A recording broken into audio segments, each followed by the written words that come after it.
The fluorescent lights hummed softly in the empty corridors of Blackwood Industries as Camila Torres pushed her cleaning cart through the marble hallways. At 19, she moved with the quiet efficiency of someone who had learned to be invisible, her footsteps barely audible against the polished floors.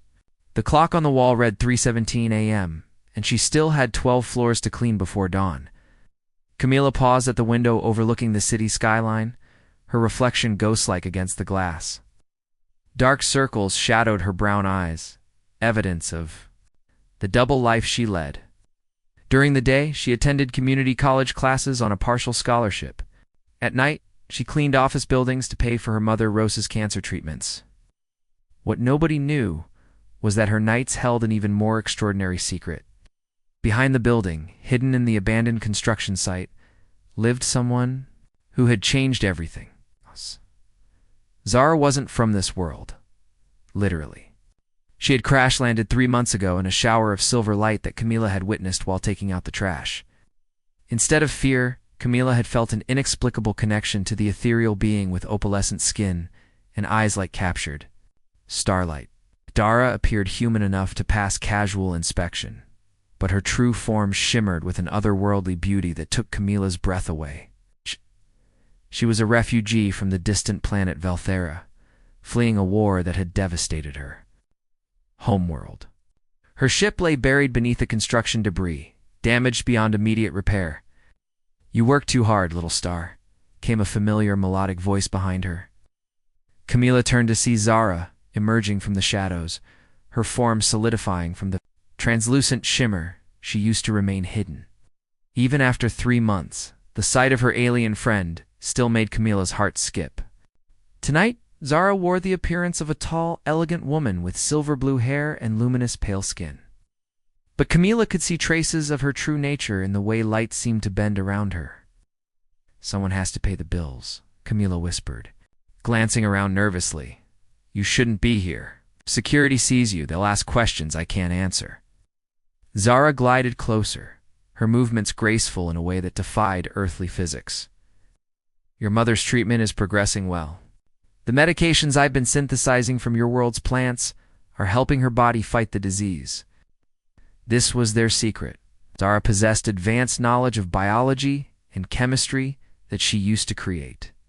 Experimental treatments for Rosa Torres' cancer. In return, Camila provided shelter and helped Zara understand human society while they worked together to repair the damaged spacecraft. "The doctors are amazed by her recovery," Camila admitted, a smile touching her lips for the first time. That night, "They're calling it miraculous.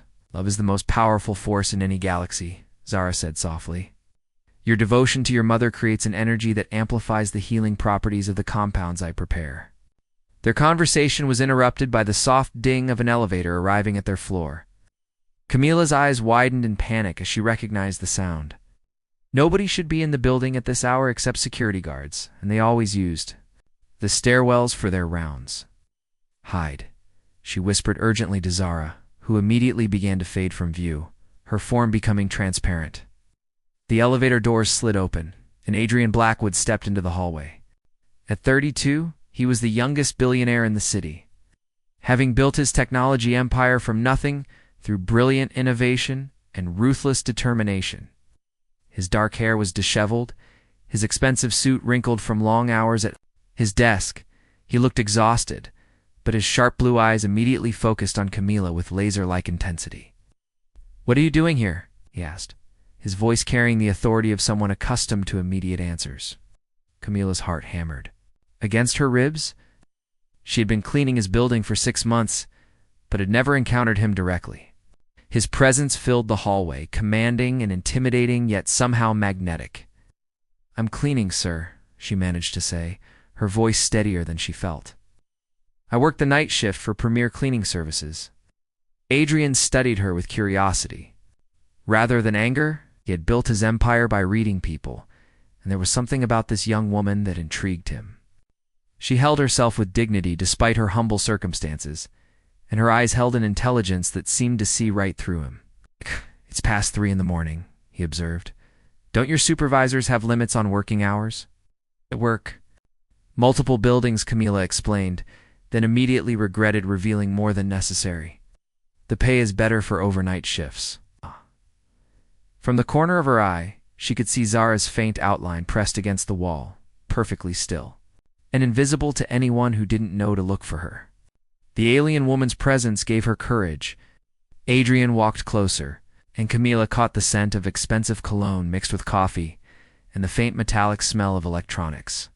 He stopped a few feet away, close enough that she could see the flecks of green in his blue eyes. "You're paying for something," he said.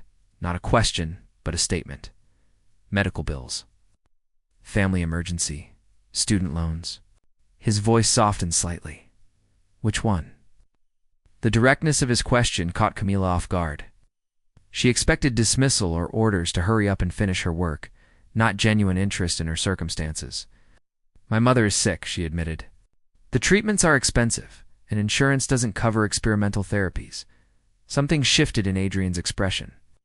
The hard businessman mask slipped, revealing a glimpse of vulnerability underneath. "What kind of treatments?" "Cancer," Camila said simply. "The doctors say she has 6 months, maybe less, but there are new medications that might help. They're just not approved yet." Adrian was quiet for a long moment, his gaze moving from Camila to the city lights beyond the windows. When he spoke again, his voice carried a weight of personal experience. "I lost my parents to cancer when I was 16. Both of them within a year of each other." He turned back to her, and she saw pain in his eyes that mirrored her own. "Helplessness is the worst part. All the money in the world can't guarantee a cure." "I'm sorry," Camila whispered, meaning it completely. Despite the vast difference in their circumstances, grief was a language they both understood. "What's your name?" he asked. "Camila Torres." "Camila." He repeated her name, as if testing how it sounded. "Tell me about these experimental treatments your mother needs." The question sent a spike of panic through Camila's chest. How could she explain that the most effective medications were being synthesized by an alien refugee using otherworldly knowledge? Instead, she focused on the conventional treatments. "There's a new immunotherapy protocol being tested at the research hospital downtown. It costs $40,000 per cycle, and she needs 6 cycles. Adrian pulled out his phone and made a note.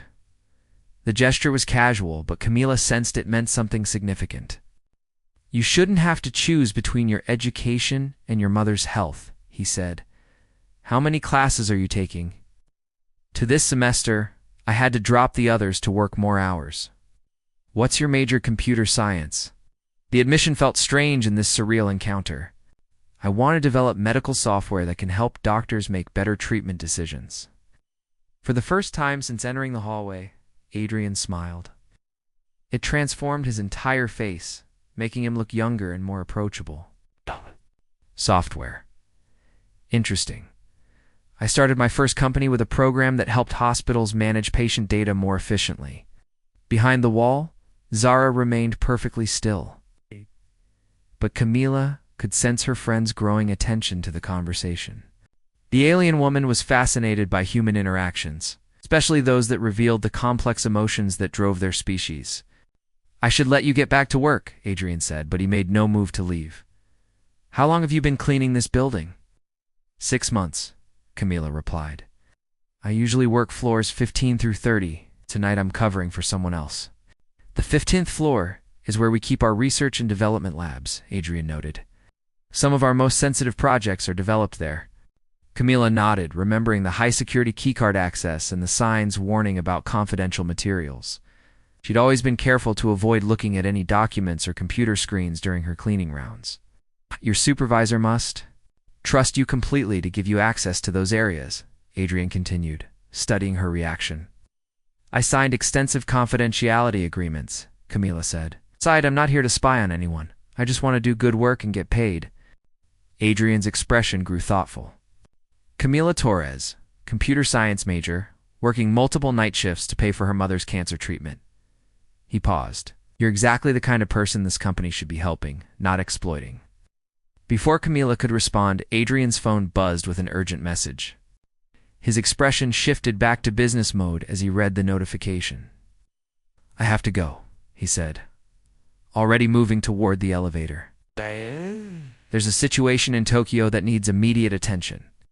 He paused at the elevator doors and looked back. At her, Camila, I'd like to continue this conversation. Are you free tomorrow evening? The question stunned her into silence. I work tomorrow night, she managed to say, then lunch. There's a cafe called Garden Terrace 2 blocks from the community college. Meet me there at noon. Before Camila could protest or ask questions, the elevator doors closed, and Adrian was gone. She stood alone in the hallway, her heart racing and her mind spinning with confusion and possibility. Zara materialized beside her, her form solidifying until she appeared fully human again. Her opalescent eyes sparkled with curiosity and something that might have been concern. I was unexpected, the alien woman said softly. The energy between you two was quite intense. I could sense it even while hidden, just being nice. Camila protested, but even as she said it, she knew that wasn't entirely true. There had been something electric in Adrian's presence, a connection that went beyond sympathy or charity. On my world, we can sense the bonds that form between individuals, Zara explained. What I observed tonight was the beginning of something significant. Your energy signatures were synchronizing. Camila picked up her cleaning supplies and began moving toward the next office. It doesn't matter. We're from completely different worlds. He's a billionaire, and I'm a night janitor. Different worlds, Zara repeated with a knowing smile. Sometimes the greatest connections form across the most impossible distances. As they worked together to finish cleaning the floor, Camila couldn't shake the memory of Adrian's eyes. The vulnerability she had glimpsed beneath his powerful exterior, or the way her name had sounded when he said it. She also couldn't ignore the growing certainty that her carefully compartmentalized life was about to become infinitely more complicated. Outside the building, hidden among the construction debris, Zara's damaged spacecraft hummed with barely perceptible energy. Deep in its alien circuits, automated systems continued their slow work of repair while monitoring subspace communications from the distant stars. Unknown to both women, signals from Velthera were growing stronger each night, and soon their peaceful existence would be shattered by visitors from Zara's homeworld. But for now, in the quiet hours before dawn, Camila Torres finished her cleaning rounds with dreams of tomorrow's impossible lunch date. Unaware that her destiny was about to unfold across not just different social classes, but different worlds. Entirely, the Garden Terrace Cafe buzzed with the lunch crowd as Camila nervously adjusted her only good dress. It's a simple blue sundress she had worn to her high school graduation. She arrived 15 minutes early, choosing a corner table where she could watch the entrance while trying to calm her racing heart. The past 12 hours had felt like a dream, and part of her expected Adrian Blackwood to never show up at exactly noon. Walked through the door, and every conversation in the cafe seemed to pause. Adrian moved with the confident stride of someone accustomed to commanding attention, but his eyes searched the room until they found hers. When he smiled and walked toward her table, Camila felt her breath catch in her throat. You came, he said, sliding into the seat across from her. Today he wore dark jeans and a simple white shirt that somehow looked more expensive than most people's formal wear. You sound surprised, Camila replied, finding her voice. Honestly, I am. Most people in your situation would assume I was playing some kind of game. Adrian studied her face with those penetrating blue eyes. You're not most people are. You. Before Camila could answer, their conversation was interrupted by a commotion outside. Through the cafe's large windows, they could see people on the street pointing up at the sky. A streak of silver light was descending toward the industrial district on the far side of the city. Camila's blood ran cold. She recognized that particular shimmer of light from 3 months ago when Zara had crash-landed. Another ship was arriving, and somehow she knew it wasn't bringing good news. Probably just a meteor, Adrian commented, but his tone suggested he found the phenomenon curious rather than alarming. Probably, Camila agreed weakly, her mind racing. She needed to get to Zara immediately, but she couldn't abandon Adrian. Without explanation, actually, I'm not feeling well suddenly. Maybe we could continue this another time. Adrian's expression shifted to concern. Of course. Can I drive you somewhere? You look pale. No, thank you. I just need some air. Camila stood quickly, almost knocking over her chair. I'm sorry about this. She hurried from the cafe, leaving a confused Adrian behind. As soon as she was out of sight, she ran toward the construction site behind Blackwood Industries, her heart pounding with fear for her alien friend. Zara was waiting for her in their hidden meeting spot, but she wasn't alone. Beside her stood a being that was clearly from the same world but dramatically different in appearance. Where Zara's alien features were subtle and beautiful, this newcomer's otherness was unmistakable. Tall and imposing, with skin that shifted between silver and deep blue eyes, like liquid mercury, and an aura of command that made the air around him seem to vibrate with power. Camila, Zara said, her voice tight with emotions Camila had never heard before. This is Prince Kale of Velthara. He has come to take me home. The alien prince studied Camila with unconcealed curiosity. When he spoke, his voice carried the musical quality of Zara's, but with deeper, more resonant tones that seemed to bypass her ears and speak directly to her mind. So this is the human who has been harboring my betrothed, Prince Kale said. The word betrothed hit Camila like a physical blow. Zara has told me of your kindness, but also of your planet's primitive medical knowledge. I understand you have been allowing her to experiment with treatments for your mother's illness. Betrothed, Camila repeated, looking between Zara and the prince. 3 months of shared secrets and growing friendship suddenly felt like a lie. Zara's opalescent skin flushed with colors Camila had never seen before. Oh, I was going to tell you. On Velthara, marriages are arranged for political alliance. Kale and I have been promised to each other since childhood, but I fled before the ceremony because I wanted to experience freedom to choose my own path. And now that path has led you to play healer to primitive humans while I search the galaxy. For you, Prince Kale said, his tone suggesting both frustration and relief. The war with the Obsidian Coalition has escalated. Your father needs you to complete the marriage alliance with my kingdom to secure our combined forces. Camila felt like she was drowning in information she couldn't process. War? Obsidian Coalition? Zara, you told me you were a refugee from internal conflicts. I simplified the truth to protect you, Zara admitted. The Obsidian Coalition is a militant faction that believes inferior species should be conquered or eliminated.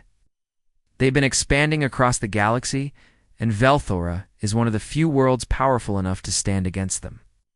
Our marriage would unite 2 of the strongest remaining kingdoms. Prince Kale stepped closer to Camila, and she could feel the alien energy radiating from his form.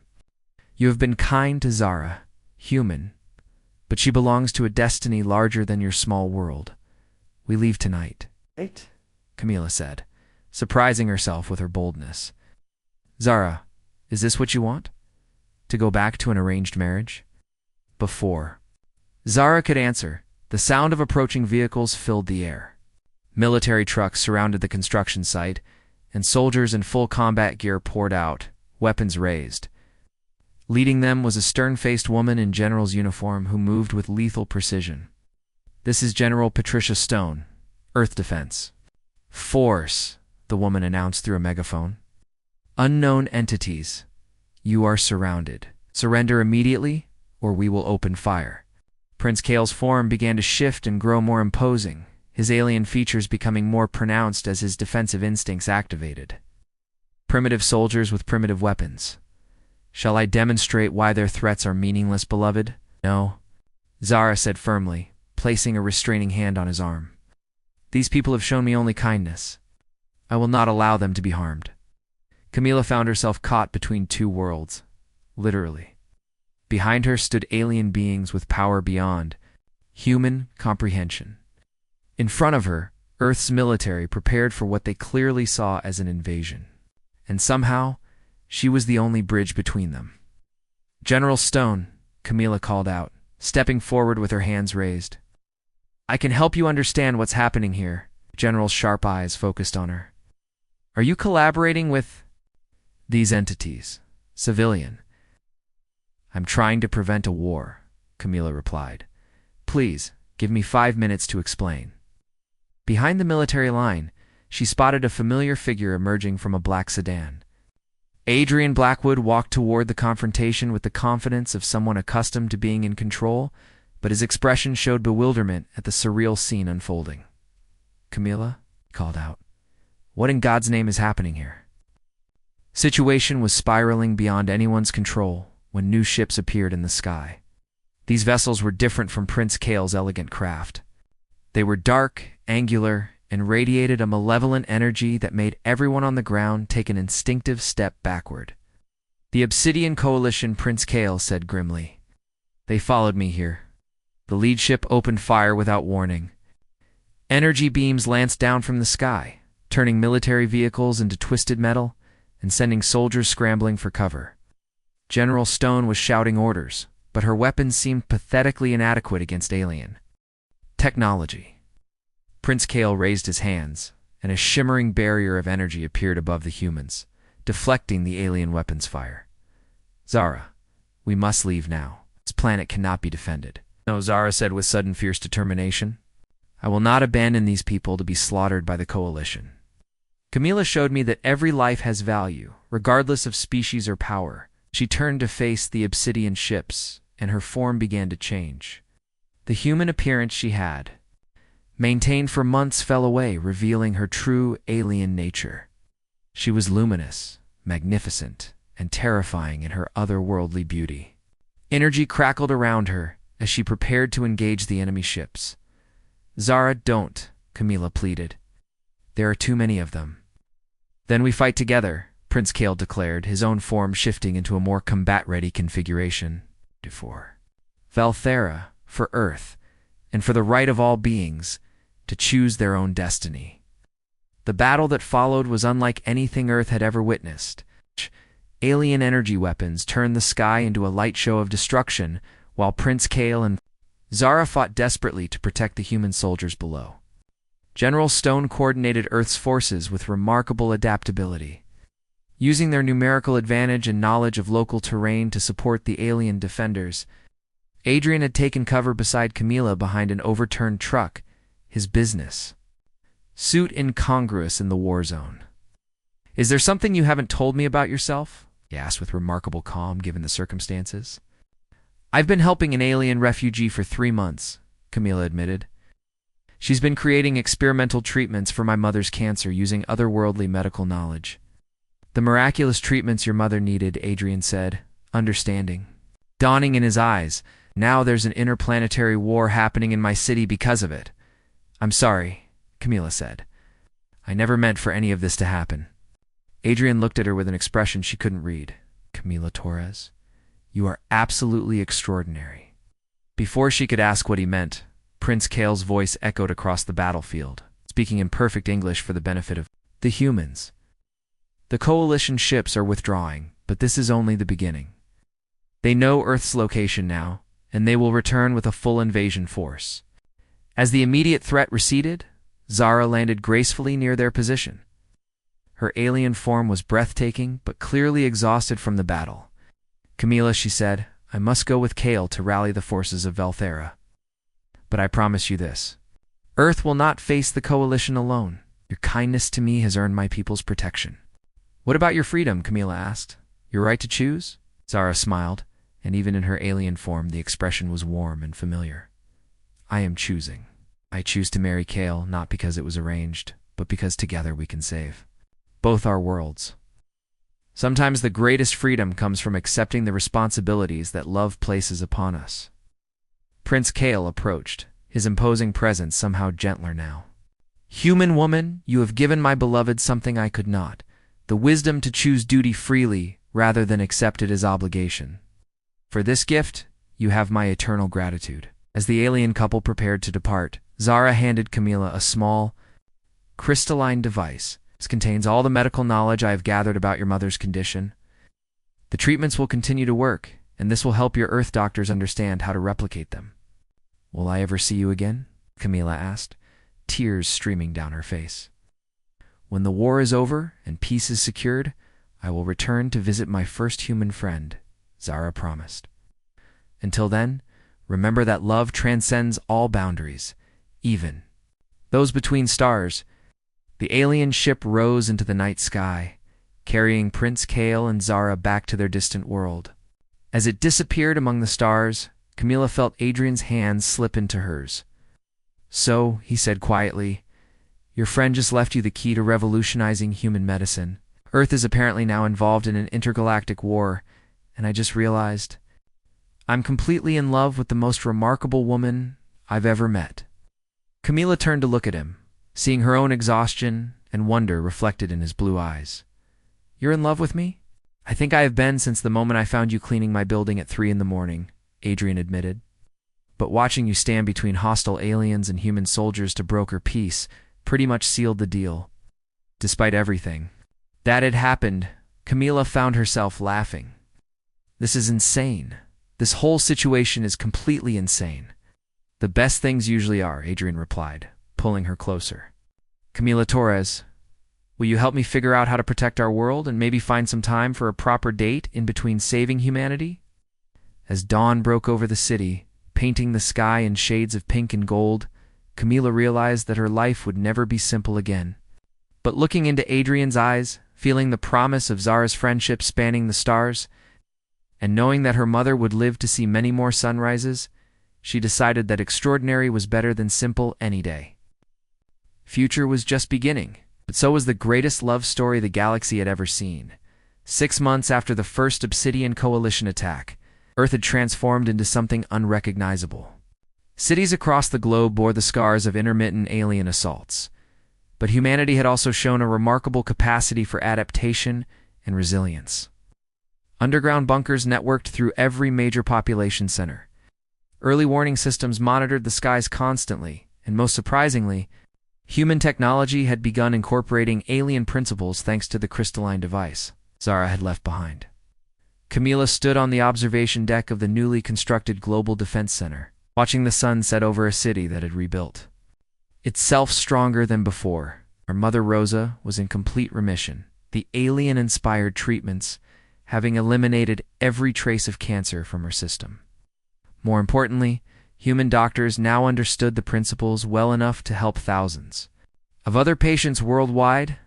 "The integration of Veltheron medical technology has exceeded all projections," said Dr. Rebecca Walsh, Adrian's former fiancée who had become the lead researcher on the alien medicine project.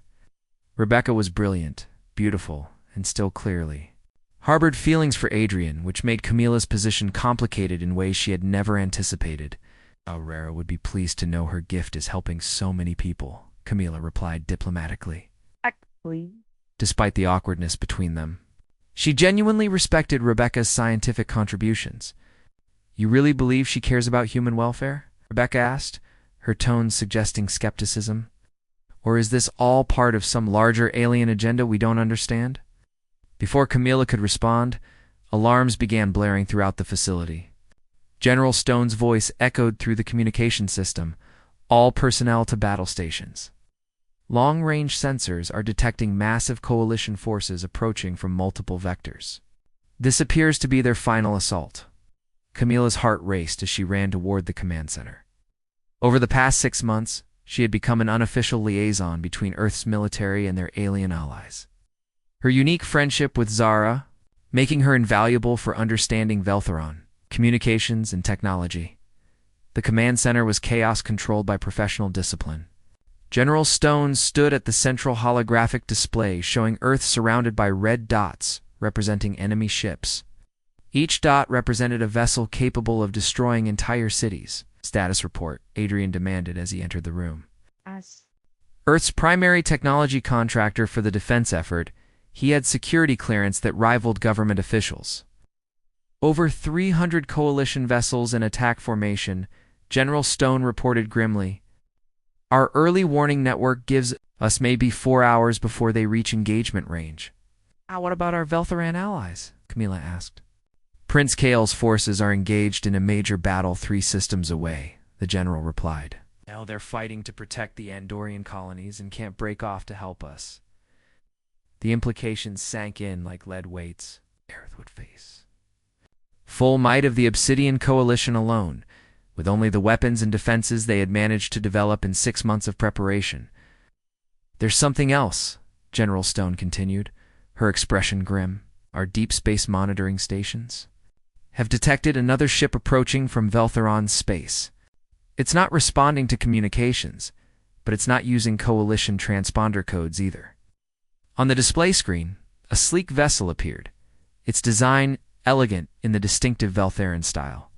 As it drew closer, a familiar voice filled the command center. Earth Defense Force. This is Zara of Velthera, requesting permission to land.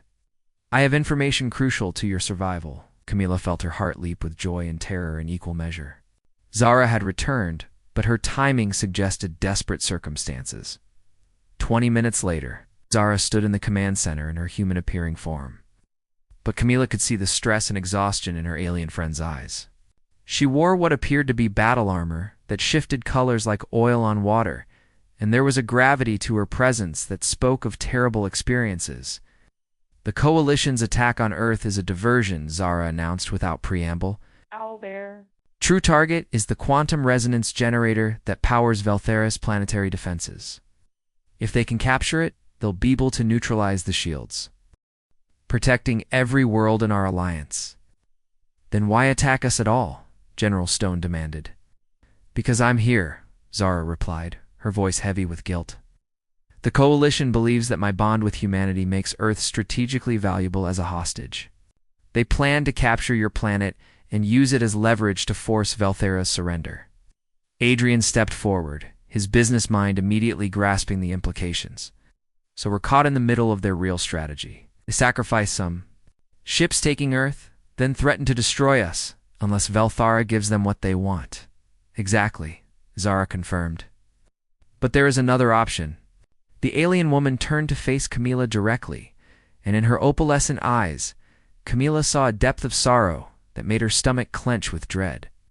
The quantum resonance generator responds to specific biosignatures from the Veltheran royal bloodline. If someone with the proper genetic markers were to interface with it directly, they could overload the system and create a cascade effect that would disable every Coalition ship within 100 light-years. That sounds like a suicide mission, Rebecca observed. It would be, Zara acknowledged. The energy discharge would be lethal to anyone within the generator chamber. Understanding dawned on Camila like ice water in her veins. You're talking about sacrificing yourself to save both worlds. I am the only one with the necessary biomarkers who isn't needed to lead our military forces, Zara said simply. Must survive to rule Velthera after the war. My death would be strategically optimal. No, Camila said fiercely. There has to be another way. Zara smiled with infinite sadness. My dear human friend, some choices transcend personal desires. Just as you work night after night to save your mother, just as Adrian risks his fortune. To protect your world, sometimes love demands the ultimate sacrifice. But you're married now, Camila protested. You have Kale? You have a future together. Our marriage was completed 6 months ago, Zara confirmed, and it has been the happiest time of my life. Kale understands love the way you taught me to. Understand it, freely chosen rather than obligated. Which is why he supports my decision, even though it breaks his heart. General Stone interrupted their conversation. The Coalition fleet has accelerated their approach. We have 2 hours before engagement. Then I must leave now, Zara said. My ship can reach Velthera in time to execute the plan before the Coalition realizes their true target is compromised. Wait, Adrian said suddenly. What if there's a third option? What if we don't let you face this alone? He activated a holographic display showing technical schematics that Camila didn't recognize. I've been working with Earth's top scientists to reverse engineer some of the Veltheran technology you left behind. We've developed a quantum communication network that can transmit not just data, but actual human consciousness across interstellar distances. Dr. Walsh stepped forward, her scientific excitement overriding her personal feelings. The process is experimental and incredibly dangerous.